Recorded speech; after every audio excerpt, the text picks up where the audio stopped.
signifies the kind of peace and tranquility that Kenya is enjoying today.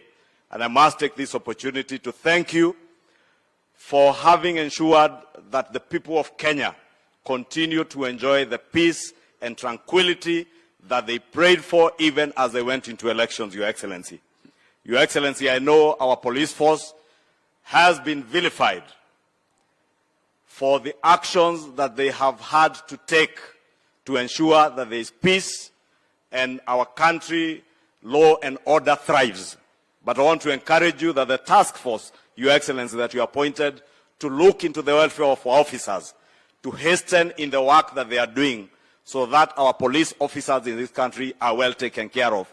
Well taken care of as well as they took care of the lives and property of Kenyans during these last 3 days when those who are engaging in subversive activities tried to interfere with the peace and law and order of our country, Your Excellency. Your Excellency, let me also take this opportunity to ask those investigative agencies that are in charge of investigations, and I know even those of us in the Fourth Estate, we are very quick to vilify our police officers, but we fail to recognize that there are criminal elements that have taken advantage of the demonstrations that were called by those in the opposition. And we have seen even armed groups engaging our police officers with arms. Honorable Your Excellency, Mr. President, the day before yesterday in Kangemi, there was a group that fired at police officers.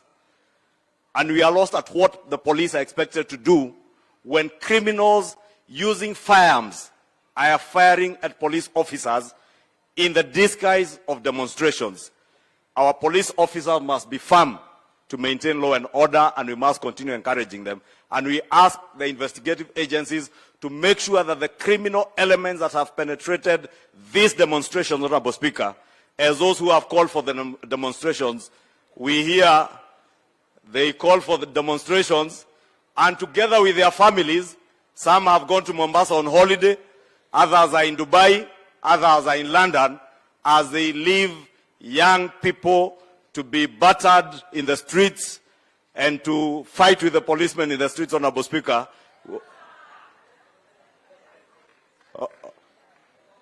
You know, Honorable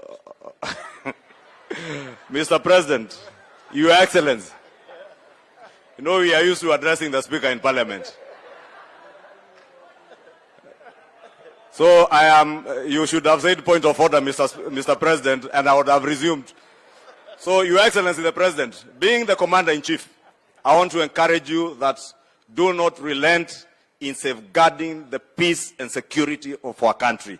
And nobody should intimidate our officers who have done a splendid job in maintaining law and order. With those many remarks, Your Excellency, allow me to now invite the Leader of Majority in the Senate, my brother Aaron Cheruiyot. Asante.